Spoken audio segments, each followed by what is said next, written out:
అందరికీ నమస్కారం అండి. ఈరోజు నేను చేయబోతున్న వీడియో ఏంటంటే చాణక్య నీతిలో నుంచి చేయబోతున్నాను. అదేంటంటే ఆహ్, ఇక్కడ ఒక 2 లైన్‌లు ఇవ్వబడ్డాయండి. ఇది 3వ అధ్యాయంలో నుంచి చేయబోతున్నాను. సజ్జనులను సన్మానించవలెను అని ఉందండి ఇక్కడ. అది చాణక్యులు ఏ విధంగా సజ్జనులను సన్మానించారో ఇక్కడ చూద్దాం. ప్రళయే భిన్న మర్యాద భవంతి కిల సాగరః రా భేదమిచ్చంతి ప్రళయేపి న సాధనః అని చెప్పారు. దీని అర్థం ఏంటంటే ఆహ్, సముద్రం కంటే కూడా సముద్రం అంటండి ఆటుపోట్లని తట్టుకుంటుందట. సముద్రంలో ఎన్నో అలలు, ఆటుపోట్లు ఎన్నెన్నో వస్తూ ఉంటాయట.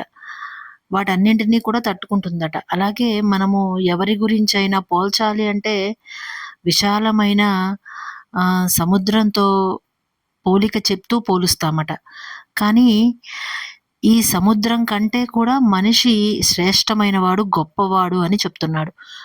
మనిషి అంటే కేవలము మామూలుగా సమాజంలో ఉండే ప్రతి మనిషి అని అర్థం కాదండి. సజ్జనులను సన్మానించవలెను అని చెప్పారు కదా! అలా సజ్జనుడు అంటండి. ఆ సజ్జనుడు ఎలా ఉంటాడంటే గనక ఆ సజ్జనుడంట ఎన్ని కష్టాలొచ్చి మీద పడినా కూడా తను ఏదైనా ఒక నీతికి, నియమానికి గనక కట్టుబడి ఉన్న వ్యక్తి అయ్యుంటే గనక ఎన్ని ఆపదలు కోకొల్లలుగా వచ్చి మీద పడినా కూడా వాటి నుంచి తప్పించుకోవడం కోసం తన ఆదర్శాన్ని, తన నియమాలని పక్కన పెట్టి వెన్ను చూపి పారిపోవాలని అనుకోడట. తను చేయవలసిన పనిని తను ఖచ్చితంగా చేసి మాట నిలబెట్టుకుంటాడట.